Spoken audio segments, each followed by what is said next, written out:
Hi, everyone, and welcome to Season 2 of the Chicago Techies podcast, a podcast focused on highlighting the voices of Chicago Techies and their experiences. This season, we'll be focusing on students looking to enter or entering the Chicago Tech community. I'm your host, Ceci F.B. Thank you for joining us. On this week's episode, I am joined by Michelle Ramirez, a rising senior studying data science at the University of Illinois at Chicago and SDE intern at Amazon. Hi, Michelle. It's so nice to meet you. And thank you so much for taking the time to chat with me on this week's episode of the Chicago Techies podcast. I'm very excited to get to know you and learn more about your career trajectory and your school experience and your transition, as you are looking to get into the tech community in the near future. So welcome to the podcast. Let's start. Why don't you start with your name, your pronouns, where you're from, and your current role? Okay, well, thank you so much for having me, Ceci. It's a really great honor to be with you today. So my name is Michelle Ramirez, and my pronouns are her, hers, and she. But I'm currently a rising senior at the University of Illinois at Chicago, and I'm based here in Chicago. So I'm from this small town called Addison, so that's where I'm from. Awesome. That West Suburbs, right? I think that's West Suburbs. Amazing. So where in the West Suburbs did you grow up? Did you grow up in Addison, or did you move there, or where did you go to high school as well? Yeah, so initially, my parents basically grew up with my sisters in Cicero, so very much in the city. And I was there for a little bit when I was younger, but eventually as we got older, we moved out to the suburbs. So mainly most of my childhood has been based here in Addison. But yeah, that's basically where I've grown up. And for high school, I went to Addison Trail High School. So that's where the past 4 years before I went into college have been spent. Awesome. Yeah, I'm familiar with Addison because I went to West Chicago Community High School, which is more West Suburbs. And I played soccer, and we played Addison every now and then at championships and leagues. Oh, okay. Yeah, I did swimming. So I remember going to your high school too for competitions and stuff. That's awesome. Well, how was your high school experience? Is that kind of where you started to learn more about potential careers for the future, or tell me about your high school, your thoughts? Yeah, definitely. So I think when I was in high school, I was a little bit intense. I was definitely one of those kids that just tries to go all out and get ready for application season for college. But I always saw myself as a highly motivated individual. But I actually did not know about computer science or the field or what it encompassed. So initially throughout high school, I had ideas of going into med school and becoming a doctor or a surgeon. So technology wasn't even on my radar at all. I think until senior year, which was when I began applying to different colleges. And I started considering engineering, more specifically biomedical engineering, since I figured that kind of bridged the pathway between med school, but also I guess a more mathematical type of field that I wanted to go into. So I think that was the first time where I really started transitioning over into a more engineering focused career. That's amazing. I feel like when I was in high school, how you grow up and you say, I want to be a doctor. No, I want to be a doctor, all of that. By the time that I was in high school, I realized that one, I was never going to become a doctor.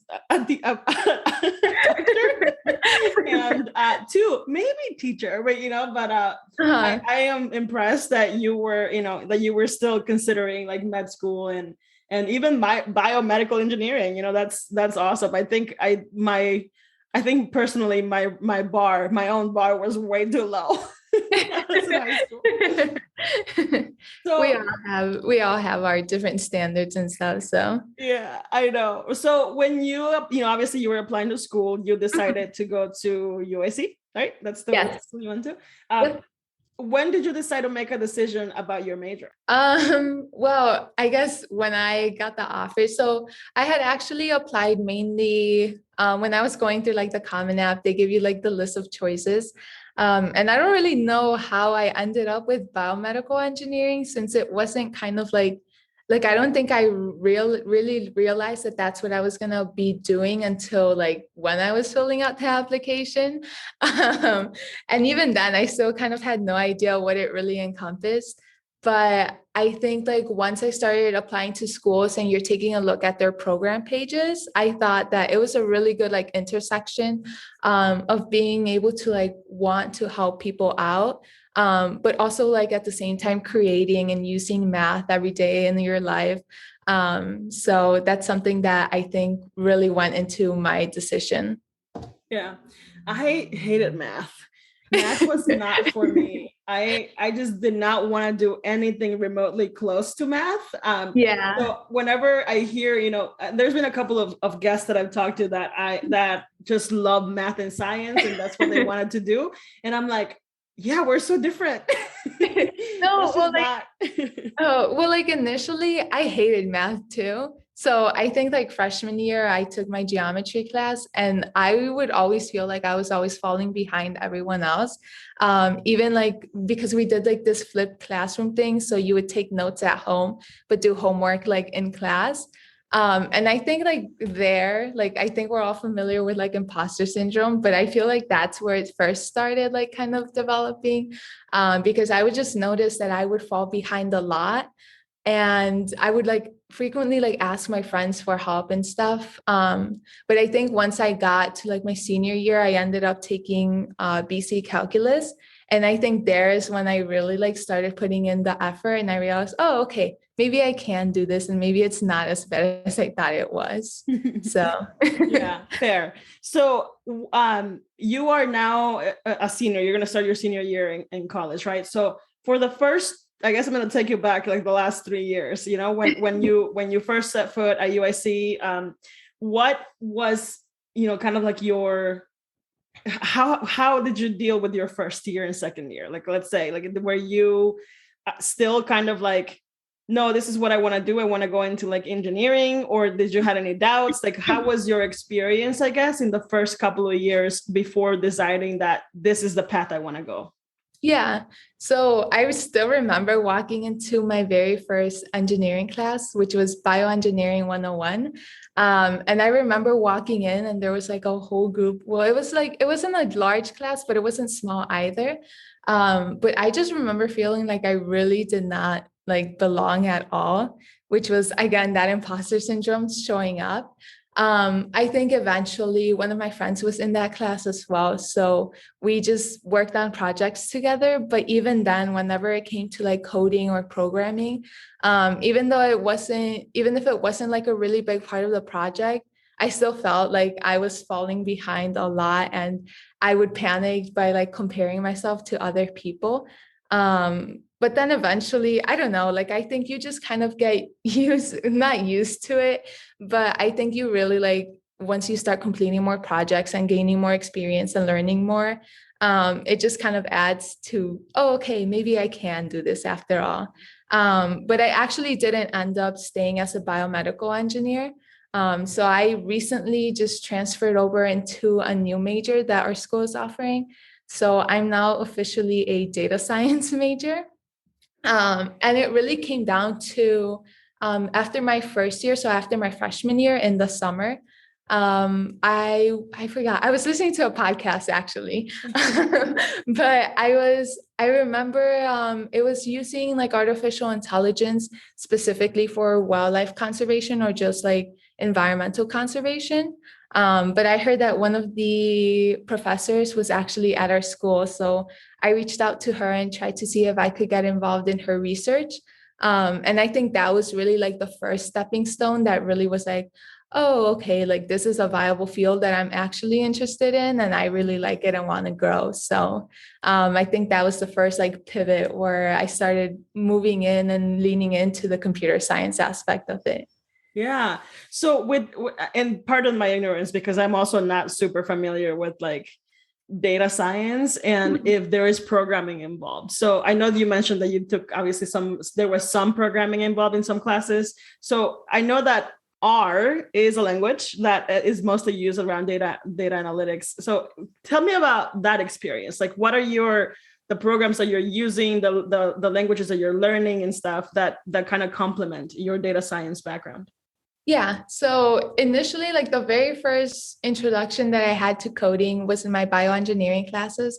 And that was mainly using MATLAB. So it's kind of like Python almost, just with a couple of different quirks here and there. But my first like actual where I was like really like thrown into like programming was my research experience. So I was doing a lot of programming in Python there.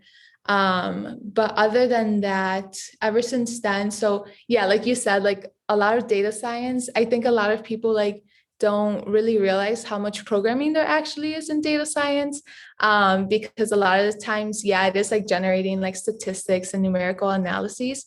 But I really like to have like a strong background in programming.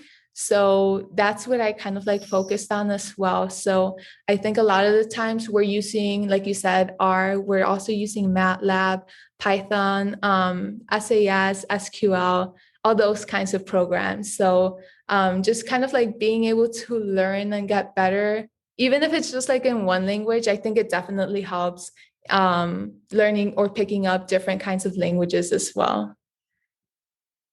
Yeah, that's super cool. I didn't really know much. I'm one of those people that doesn't know much about how much programming goes into data science. So, but I am familiar with some, coding languages, and I know that R is one, and another Python is one, and SQ. I am familiar with all those. Have you been involved at all with any kind of like outside groups outside of UIC that are Pi Ladies is one of them, that one of my friends, Lorena Mesa, actually like is an organizer for the Chicago chapter. But there's a lot of different organizations that focus on that if you are interested in learning more about that. Oh, that's very cool. No, I actually hadn't heard of these, so I will make sure to check them out and see. Yeah, I'll give you some links, but Okay, I think there's a really good community here. I think for especially for women in data, and I know a couple of people that are heavily involved with organization and stuff for that kind of stuff. So now I'm curious about your involvement with any potential groups at the university level. Like, are there any programs that you've utilized as a student at UIC that kind of has helped you, shape your vision kind of to what you want to do next and where you're headed, and, in your future and stuff? Yeah, so one of the groups that we have at UIC is Women in Computer Science, or as we know them, WICS. But they're generally kind of like my go-to for learning more about different career opportunities, but also just like having a really good network at UIC to chat with, and just like kind of it helps to know when you're like in a community or like when you're with someone else as you're like progressing throughout your career. But a lot of the times they are like one of my go-tos for getting resources on different types of things. And I know we have like the Grace Hopper conference that our school makes a pretty big deal of like attending. So a lot of the times we do like interview prep and like sessions with them as well. I am super familiar with Grace Hopper. I also actually forgot to mention, I also lead the Anita B chapter for Chicago with a couple of colleagues. And I have gone to Grace Hopper for the last 3 years, I want to say, because we get complimentary tickets as leaders. And I went to the one in Houston, and then I went to the one in Orlando, and I just had so much fun. Like, it's refreshing to see so much like talent, so many women that are like in the industry, and students, that are looking to thrive, in the near future. So I actually I've talked to a couple of people from UIC already, and I heard that they put a big emphasis on that. Yeah, they really do. I wish I could have gone in person, because I think it would just be because they all like go in like a little group too. Yeah. So I really wish I would have been able to go in person. Yeah, most universities do that, and I actually saw that group there in the Orlando. I saw that they were all wearing UIC hoodies. But, hopefully you'll get to go. I mean, I don't know if it'll happen this year because of that, but maybe hey, maybe you can volunteer with us, and you should. Yeah. I'm happy to recruit you and help, because we are going to be needing more help. We're going to be getting more. We're going to need some volunteers from Chicago to help lead the chapters in the near future. Oh, that's interested. We'll talk after this. Okay, yes. Now, speaking of resources that are available for you at UIC, I'm curious about your access to mentorship, and obviously like we all have mentors, at one point in our lives. We just don't, sometimes we don't know how to navigate those and how to talk to people really sometimes, because it's hard. Yeah. So what has been your experience, kind of, when you're looking to kind of find a mentor or develop those relationships with mentors, how have you navigated that? Yeah, so I think, well, one of the most like obvious and like easiest ways to like get access to mentorship is to just like talk to your professors. I know like even virtually last year for my data structures and algorithms class, I would a lot of the times go into my professor's office hours and just like ask him for help. But even then, as like I started like approaching the Grace Hopper conference, I would ask him questions on like technical interviews and stuff. And he would mainly like just give me a lot of helpful advice. But I think professors are a really good source of mentorship, especially since, they have already an established network and they have so many opportunities. And they've kind of like seen it all basically. So I think that they're really like a really great source to go to and try to get mentorship through. But for me personally, I think my biggest source of mentorship has been my research professor. So that's Dr. Tanya Berger-Wolf. So she, like I said, she was my first research experience, and I've been with her for almost 3 years now. And she's just an incredible woman, and just being able to like see her do her thing and be in data science and be such a prominent figure has been really inspiring. And a lot of the times, whenever I have like any doubts or something, she's usually the one to tell me about her experiences, and it's just a really good source of mentorship. But I don't know, she's so cool because this is kind of like going off tangent a little bit. But when I first joined her lab and when we were like, not in this COVID session, she would travel a lot. So I think that's why I really like saw the appeal in data science as well, because I got to see firsthand like what her job was really like. So she would be traveling to Kenya or Germany and just like doing research.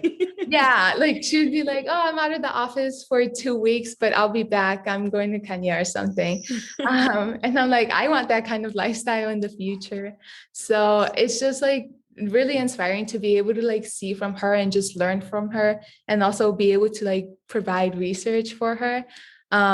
So I think mentorship, I think that's like one of the opportunities that really has opened my eyes to like how valuable mentorship is, particularly because as a woman in computer science or data science, it's really hard to kind of like navigate the field and try to like network and everything. So just having someone else looking out for you and providing you with opportunities to engage at really helps out. Yeah, I love that. I mean, I think it's definitely the organic way, when you're in school to kind of go to your teachers and professors. So, and I mean, it sounds like she has a great lifestyle and traveling, very cultured. That's awesome. So, from the looks of your LinkedIn, I stalked you. I saw that you have internship experience. So I wanted to get your experience on how you went about finding those internships, and how did you realize that they were very important to your development and your career? Yeah, so I think like one of the biggest kind of like sources where you like hear about this stuff is obviously like the students around you, your peers. So everyone's kind of like buzzing around for an internship and just kind of like talking about it throughout like the school year. But like as I transferred, as I mentioned, I was a bioengineering major. So when I transferred over into a more computer science focused degree, I was like, okay, well, I should probably get some experience.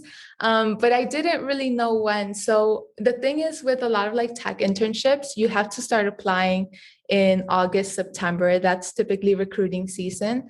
And that's something that I like thought like I never knew of really, because I figured you could just, if you're looking for a summer internship, you would apply more towards like the summer.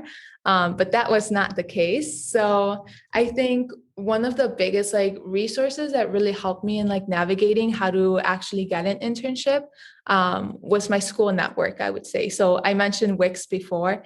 But the first time that I went to Grace Hopper conference was actually when I landed my internship. So just being able to access the resources that UIC had, so like setting up mock interviews and working with the career center to try to like practice and review your resume and everything like that, was definitely like a really good way of like learning more about how to like get the entry point to these types of internships. And eventually I landed one and I've been interning with Amazon this summer. So that's awesome. Congratulations. thank you. Amazon is a pretty big name. Yeah, I love that you know, give props to the university. Obviously, that's very well deserved. I feel like there are so many, I mean, I've talked to a few women that you know, that are part of the Latino community, right? That are just not super, because they're the first generation, you know, Yeah. and they don't know that how important like internships are and when to apply. And, you know, sometimes your family gets in the way too, because for some of the people that I talked to, their family was like, no, you don't work, you only focus in school. That's what you're going to school for.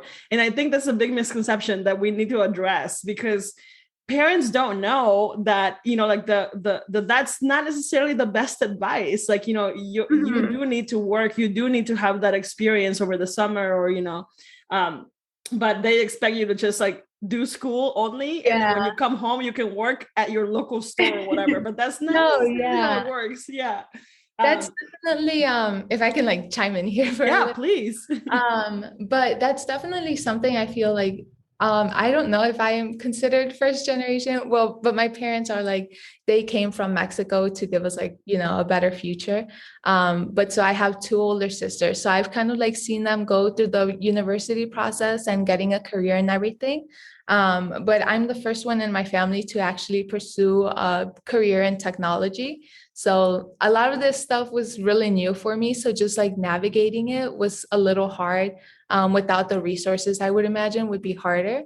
But yeah, like you said, like when I first told my parents that I got the internship at Amazon, they were like, congratulations, but it wasn't necessarily like I don't really know how much effort it took, if that makes sense. Like they were still like because they don't understand, you know, like, yeah.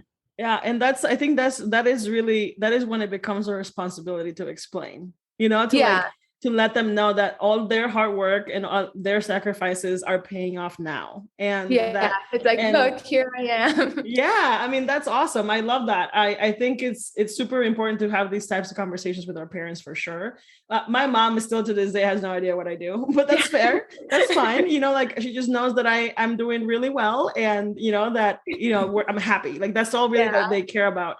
All day, for what I remember, you know, in my conversations with my parents growing up and the yelling matches, they just didn't wanted me to end up in their shoes, because they've suffered a lot, you know, you know, manual hard work labor, that they just didn't want that for their children. And I think that's now it really becomes our responsibility to do better, because of those sacrifices that they were doing for us. So I love that. This is always something that I like to reflect on when I talk to someone about their immigrant story or their parents' immigrant story. Yeah. So, no, even like my dad, sorry to interrupt. But even like my dad, the other day I was because I'm working from home right now for Amazon, but he knows of what Amazon is, but the other day he was like, so what do you actually do? And I'm like, oh, I build like web pages and stuff, but it's like, I don't know, like it gets hard explaining, I think, but they're slowly getting it now.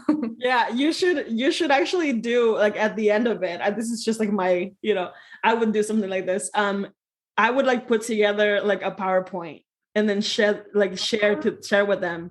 Like, so this is what I do. This is what I built, and this is how it's being used in the real world. This is like, you know, this is what my day-to-day looks like. So that they can kind of get a little glimpse of your world. You know, I think that would be really cool. That would be really cool. Just like an intern presentation, but for my parents. But for your parents, something that you can make it fun and quirky. So as far as like, you know, motivation, I feel like there's a lot going on around us, obviously with the pandemic and with, you know, you have a lot of like quehaceres at home too, like things to do that your mom tells you what to do. And, still being a student and whatnot, like I feel like there's a lot of distractions around you, besides your work and your school, and then there's life. How do you stay motivated? Yeah, so sometimes it gets a little hard just because it's not like immediately, like you can't visibly see something like tangible because there's so much like up in the air, especially right now. So I feel like a lot of the times I end up like changing my mind of what I want to end up doing.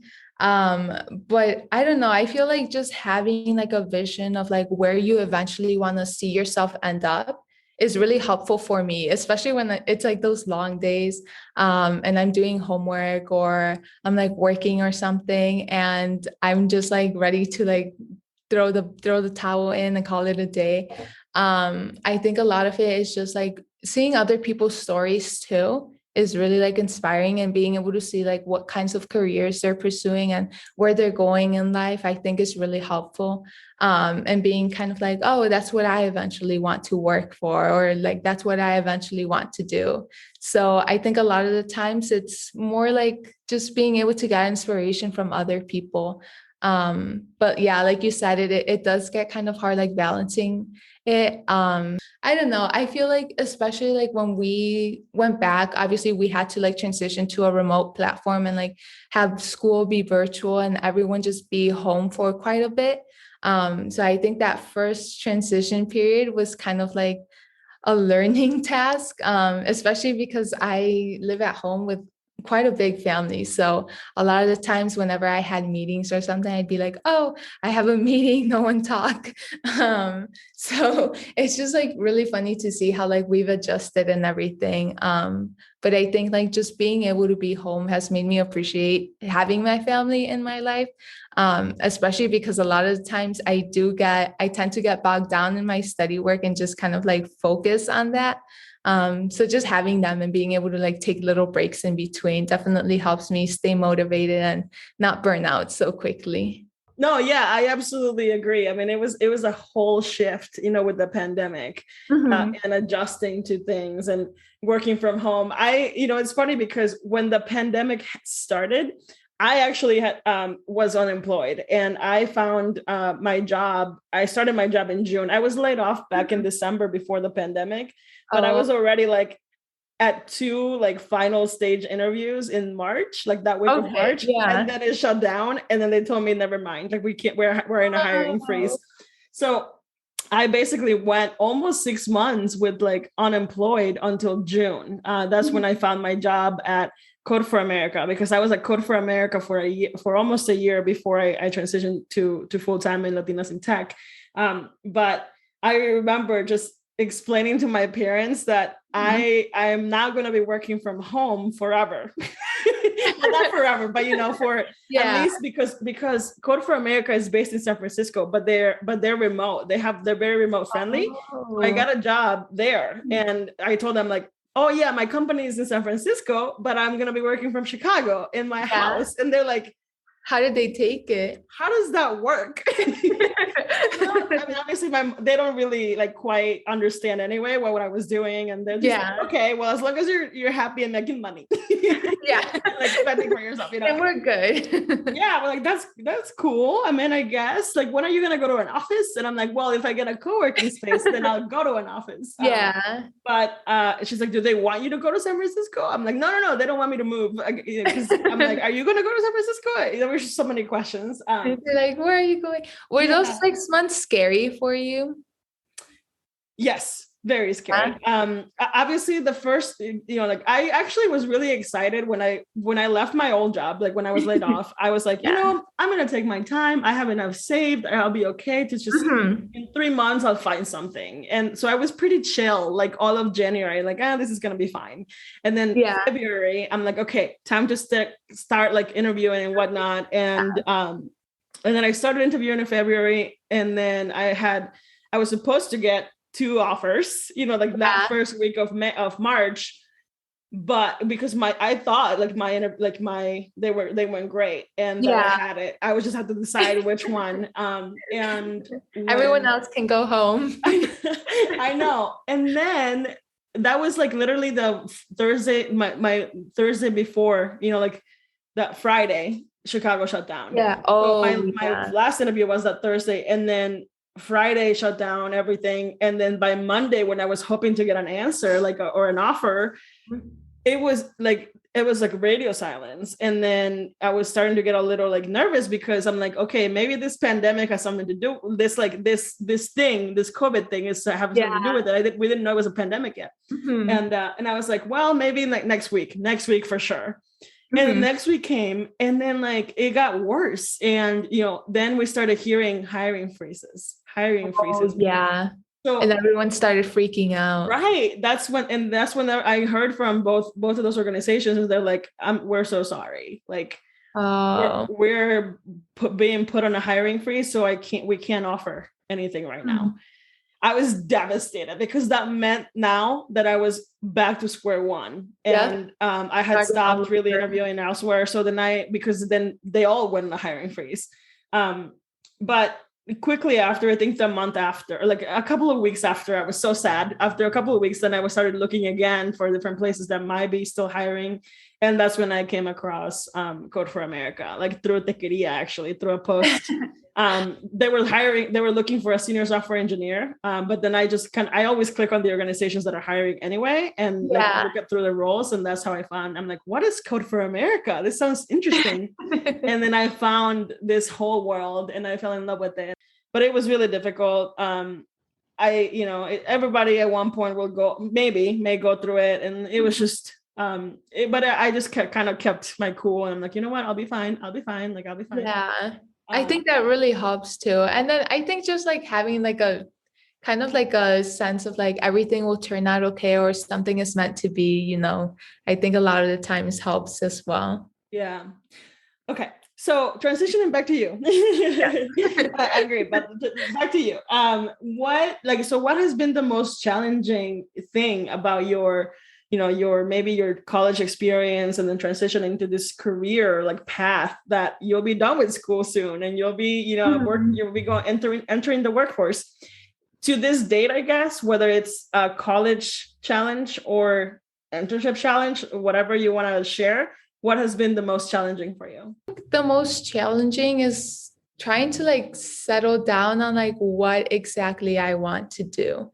Particularly because I feel like the tech field is just so expansive, and there's so many different like subcategories that you could go into. I'm someone who tends to be like, okay, this is what I want to do like for 2 days, and then all of a sudden like change my mind.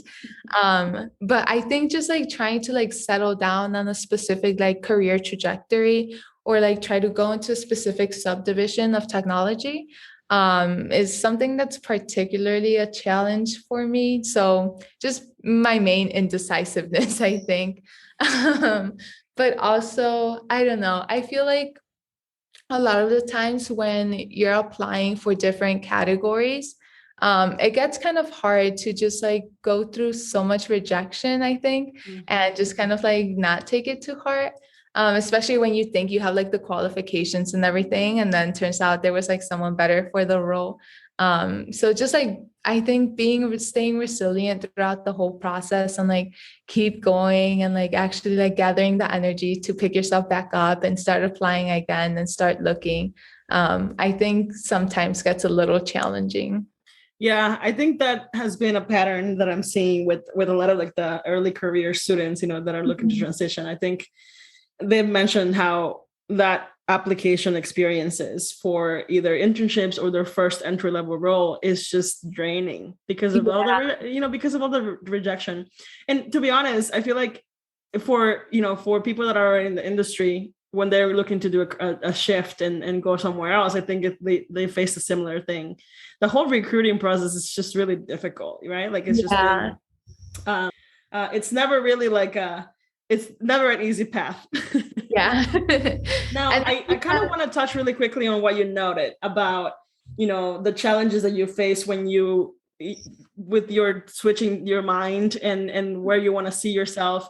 I feel like that's completely normal. I don't think you should be so focused on choosing one thing and sticking with it. I think you can, you're in your prime time to be able to make different changes whenever you want to. Like I think you should try things. And if you see that they're not working for you, then change it, because you're still at that point where you can. And honestly, you can always reinvent yourself. Like that is not limited to only when you're in college. Like I used to be in education. I worked at a high school for 5 years before I even transitioned to tech. And when I transitioned to tech, I'm not even in a technical role. I started in customer service, and then I went to onboarding for software engineering. Like what, it's just, and now I'm in program management for like Latinas in tech and doing and now, I want to really focus on this path of DEI and like what is diversity, equity, and inclusion, and how do we do better like at different companies. So don't feel so bad about that. I think if anything,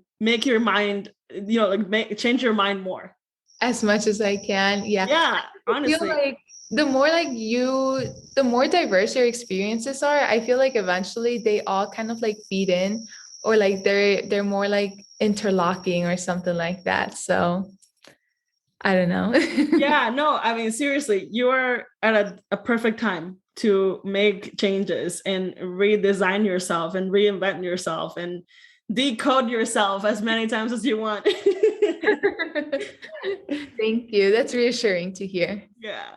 So I'm curious to hear about your experience with like representation, as a woman of color, as a student of color, how has been your experience navigating through college and through your early career, as far as representation goes, like people around you, how are you feeling?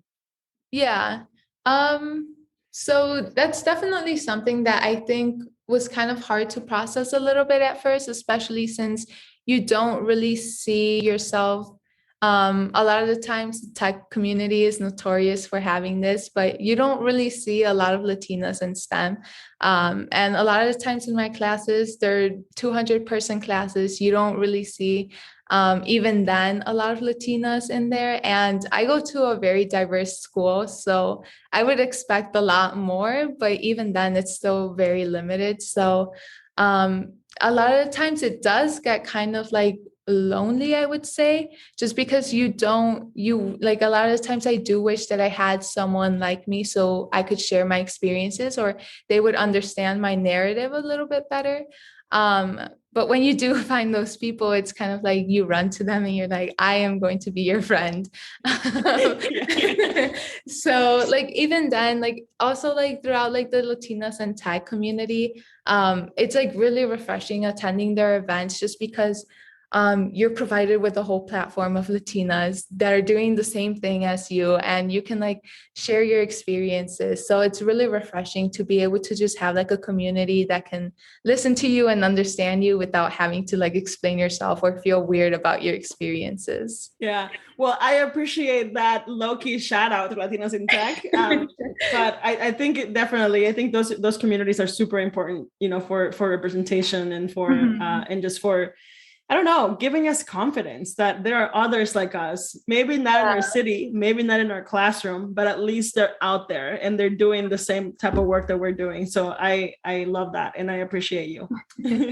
Yeah. And then if I could just like add on a little bit, it just like helps being able to like, I think one of the events that Latinas in Tech organized was like meeting Latinas that were working at Google. And I think like when I attended that event, just being able to see like a whole panel of Latinas that are software engineers just is really like, oh my God, okay, so they look like me. I can definitely like do that. I can share some of the experiences.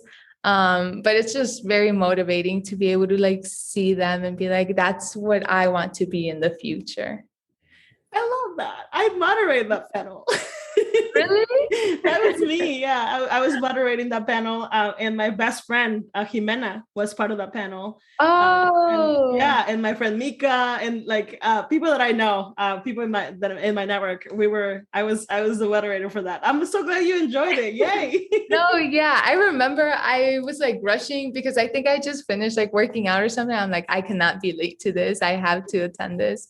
But it was a really good event. So thank you for moderating that. Yeah, of course. And feel free to please, share the chapter, to other Latinas, and share that Latinas in Tech University initiative. I think there's a lot, definitely representation matters. It really does. Yeah.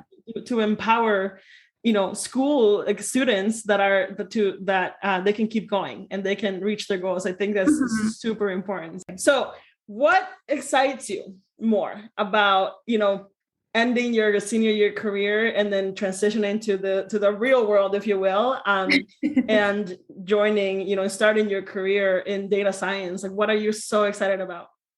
Yeah, so I'm really excited to just actually, for one, just have time to myself outside of like the weekdays and not be studying or like continuously doing homework and pulling all-nighters. But other than that, what most excites me, I would say, is like being able to like finally contribute to like the tech community in like a much bigger way.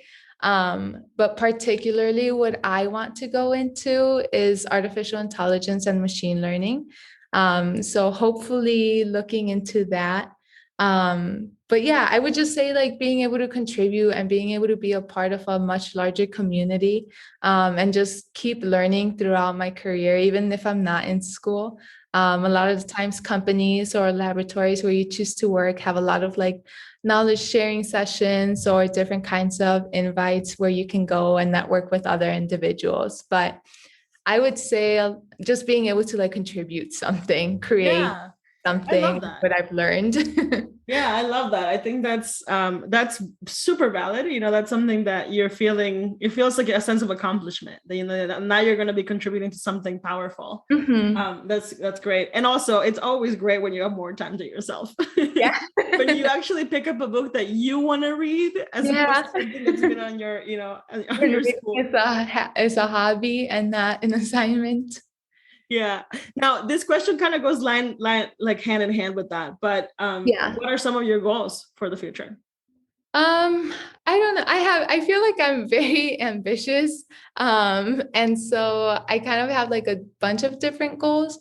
So right now I really want to go and pursue my PhD just because eventually I do see myself like in a mentorship position or like being able to like get back through teaching or some sort of mentorship.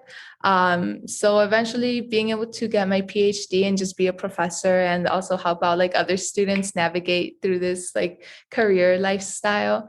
But also just being able to like do research on my own. I think I really like the idea of having like a research lab and exploring concepts in artificial intelligence. So hopefully that's where I will end up. I kind of want to like start leaning more into like an advocate side, kind of like advocating for, visualizing Latinas in STEM, and really like advocating for the representation.